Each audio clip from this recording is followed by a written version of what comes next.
Hi friends, అందరూ బాగున్నారా? ఇవాళ నా రెసిపీ వచ్చేసి గాజర్ కా హల్వా. మనం ఈ గాజర్ కా హల్వా కోసం ఇవి వింటర్ సీజన్లోనే దొరుకుతాయండి. ఈ క్యారెట్స్ అనేవి ఇవి 1/2 కేజీ తీసుకొని ఇలా తురుముకోవాలి.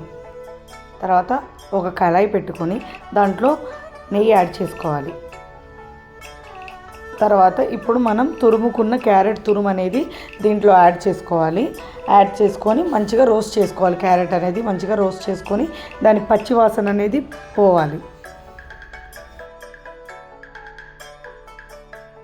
ఇలా మంచిగా మనం కలుపుకుంటూ ఉండాలండి సిమ్లో పెట్టుకొని. ఇప్పుడు మనం దీంట్లో కిస్మిస్, జీడిపప్పు యాడ్ చేసుకొని కలుపుకోవాలి.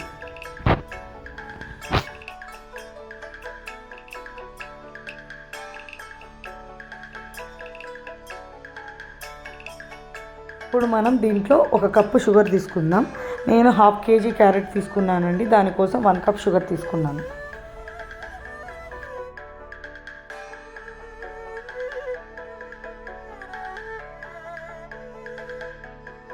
షుగర్ సిరప్ మొత్తం కలిసిపోయిందండి ఈ క్యారెట్లో. ఇప్పుడు మనం దీంట్లో మిల్క్ యాడ్ చేసుకోవాలి. ఒక 2 కప్స్ ఆఫ్ మిల్క్ యాడ్ చేసుకుంటున్నాను నేను. మంచిగా కలుపుకోవాలి. మూత పెట్టుకొని సిమ్లో మనం ఒక 20 మినిట్స్ వరకు కుక్ చేసుకుందాం. ఇప్పుడు మనం దీంట్లో కొంచెం ఇలాచీ పౌడర్ యాడ్ చేసుకొని కలుపుకోవాలి.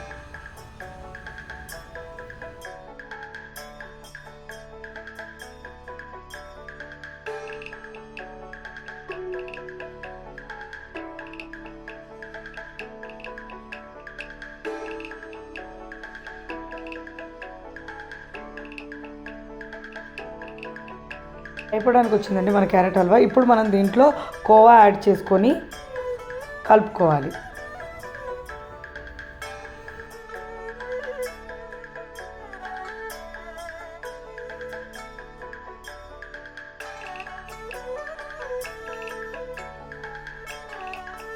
అండ్ ఒక టేబుల్ స్పూన్ నెయ్యి యాడ్ చేసుకొని మంచిగా కలుపుకొని ఒక 5 మినిట్స్ కుక్ చేసుకొని స్టవ్ ఆఫ్ చేసుకుంటే మన క్యారెట్ హల్వా అనేది రెడీ అయిపోయిందండి. చాలా టేస్టీగా ఉంటుందండి, చాలా బాగుంటుంది. మీరు కూడా ట్రై చేయండి. ఈ గాజర్ అనేది వింటర్ సీజన్లోనే దొరుకుతుంది. సో మీరు కూడా అది తెచ్చి ట్రై చేసి చూడండి, చాలా బాగుంటుంది.